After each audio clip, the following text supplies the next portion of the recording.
Good afternoon, everyone. It's right at 3 o'clock, so we'll go ahead and get started. Mr. Longhorn, do we have a quorum? I believe that we have 6 members present. We do have a quorum. Okay. This time, we will review the approval of the minutes. Does anyone have any questions regarding the minutes?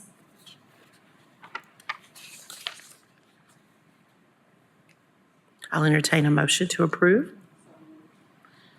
Any second? Second. All in favor?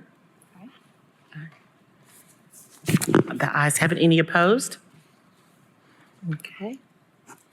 This time, I don't have any reports at this time. And then we have any other commissioners' comments today for June?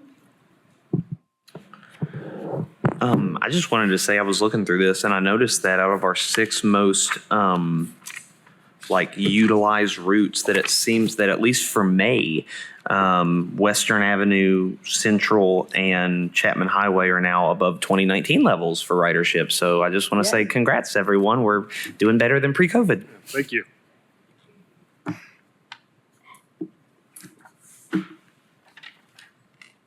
At this time, we will have staff updates.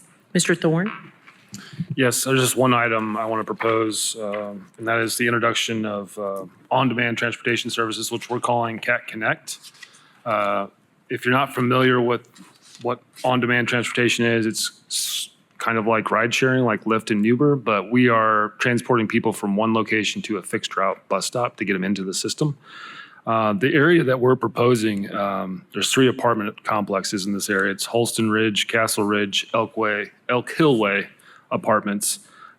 This area was chosen because it fills a large equity gap by targeting affordable housing units which are currently lack any transit access. I also want to point out that Commissioner Brakewood was on a study with the University of Tennessee that addressed this, and these 3 apartment buildings are, I think, in the top 5 in terms of lack of access to transportation. There's approximately 280 units in these 3 apartment complexes.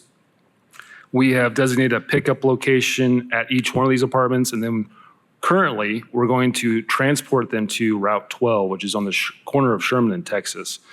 We want to educate these residents about this service, but also survey them because we also will look at additional drop-off location off of Route 20. We have identified a couple of different possible locations off of Route 20. We want to make sure we provide some safety, lighting, and a place for them to sit.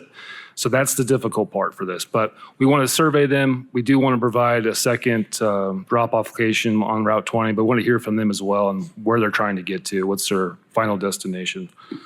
So what we're proposing to do is next month, we will hold a public hearing for this service. And that is just to make sure that we've checked all the boxes in terms of FTA regulation.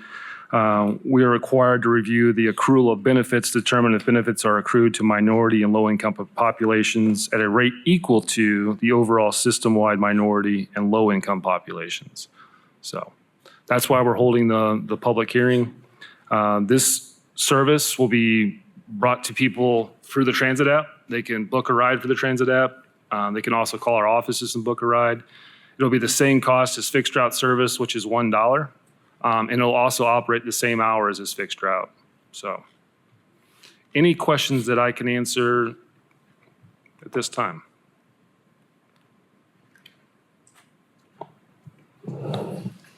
As of right now, this service is just this dash line, correct? That's the only on-demand service this is referring to? Okay.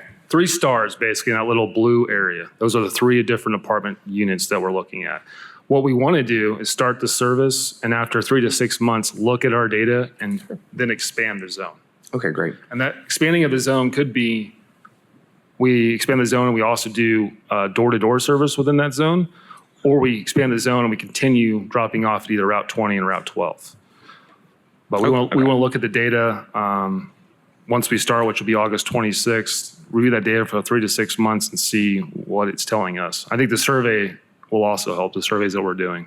So is there a northern drop location, or is it just the southern for now? That dotted line is basically showing a possible Route 20 connection as well. That's what that is. Okay, cool. Thank you. Just to be clear, is this going to be a pilot or an experimental? It's going to be a pilot. Yeah. Okay. So we will need to set a public hearing for next month, if we can take care of that. So we'll have the public hearing on July 25th at our normal meeting time? That is correct. Okay, at 3 p.m. Yeah. And so we will advertise that. We'll make sure that our riders know, community knows that we will be having a public hearing over this. And then again, we'll be surveying the residents in this area as well and educating them on the service. Isaac, will you be operating a cutaway Yeah. on this? It'll be vans and cutaways. Yep.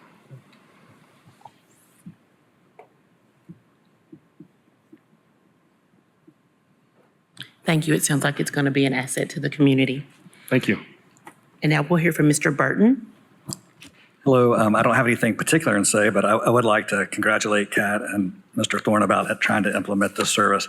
I can recall 20 years ago, we took a contingency of the city and Kat over to North Carolina to look at someone that was operating something like this.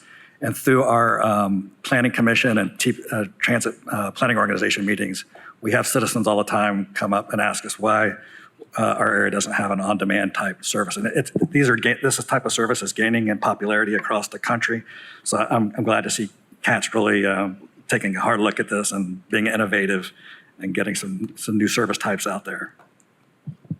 That's all I have. Thank you. Any new business?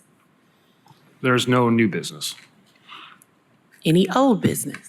There's no old business. At this time, we have someone signed up for public comment. Daryl, who's a PhD, Daryl Ray. I couldn't read that second part of your name.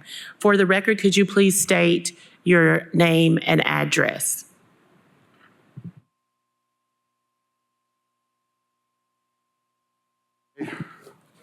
Daryl Ray, 4301 Whittle Springs Road, apartment 421. Thank you. You'll have 5 minutes. Go ahead. Okay. I'm satisfied with the problems that we have from our different senior citizen centers that CAC is going to pick up a lot of the slack with the transportation, since they will no longer be on a direct line for those that make it over to the Broadway bus station, like for there at Northgate. But I've been riding the 90 a lot lately, and I've heard from a number of people who says they're going to lose their job because they will have no way to get to work. One lady works at University of Tennessee, and she's over, and there was several black men that work at some of the factories, and they're just, she says, they have no other means to get to work except with the bus. So I told them I would pass that news on to you all. And like I said last time, you guys have done a phenomenal job, and I'm looking forward to seeing how this works out. Thank you for your comments, Dr. Ray. Any other commissioners have any other comments at this time?